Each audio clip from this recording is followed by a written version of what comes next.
Hello mga kasari, it's me Jennifer Minilla, ang tindera ng bayan. Hello mga kasari, kamusta po kayong lahat? For today's video, ayan, kita-kita naman, busy tayo today, no? Ayan, habang walang customer, sagari na rin natin yung oras natin, magpaka-busy tayo sa pagdi-display ng ating mga paninda, no? Ayan na nga, magkakanta kuba-kuba na nga tayo sa pagtitinda at pagdi-display, pag-aayos ng mga paninda, no?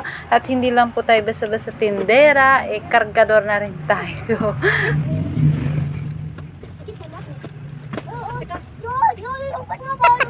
Yan yung aking anak nangungulit pa. Kumuha na ng Yakult. O, yan, alis. Marami po talagang gawain dito po sa ating sari-sari store. Kaya naman kung kayo po nag-iisip na mag-business ng isang sari-sari store, kailangan handa po ang inyong sarili. Puso't isipan, damdamin. Kailangan nakaredy po tayo dyan. Kung mahina ang iyong loob, hindi po para sa inyo ang sari-sari store business. Kasi kailangan malakas ang loob natin, matatag, may tiwala sa sarili. Ito na, atas eh. Ha? Hindi po, ligo. Sige na, maligo ka. Kanin yung ganda mo, saka maligo. Saka sa timba, saka shower. Saka timba. Okay. Saka yung batsa. At determinado po na maging successful yung ating sari-sari store. Okay? Yung anak ko po pala dito, nagkukulit. Kulit na kulit. Ayan. Kita ako. Tingnan mo nga kung nakikita ako. At inutusan ko nga, nabidyohan ako. Ang sabi ko, i-focus sa akin. Ayan, inikot-ikot naman ang camera. Kita ako. Yan. Ito lang. Okay, ayan. No? Bilang sari-sari store owner po, kailangan magaling din po tayo mag-budget.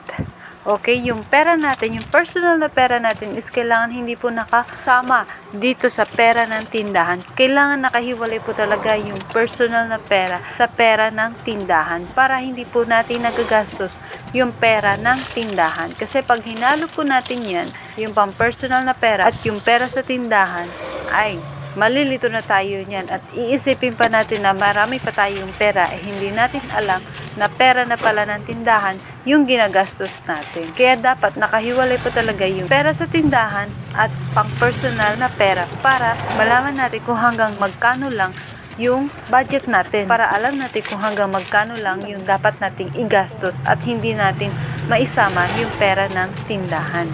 Bilang sari-sari store owner, kailangan aware din po tayo sa mga nangyayari sa paligid natin. Okay, kailangan nakikibalita po tayo, nakikichismis tayo kung ano na ba yung mga nangyayari or yung mga modus para pag dumating no, sa sarili natin sari-sari store, yung ganong pangyayari, alam na natin. Yung bang magiging aware tayo na, ay ito, nangyari na to. Nabasa ko to sa isang page na ganito, ganyan na yung nangyari.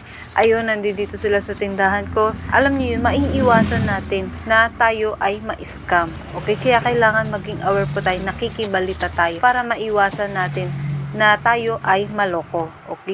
So, ayan, no? Marami po talaga tayong ginagawa dito sa ating sari-sari store.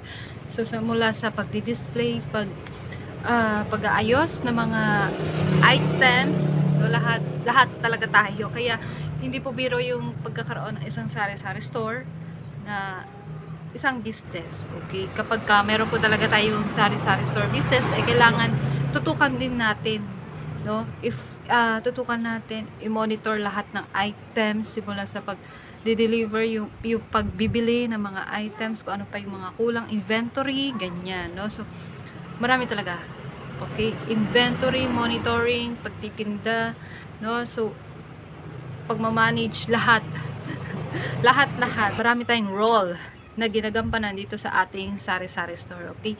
So, para maging successful yung ating sari-sari store, kailangan determinado tayo na mapalago yung ating sari-sari store at madagdagan pa, dumami yung mga paninda, okay? At customer relationship. Customer relation, yung pagiging suki. Pagkakaroon natin ng suki dito sa ating sari-sari store. So, okay?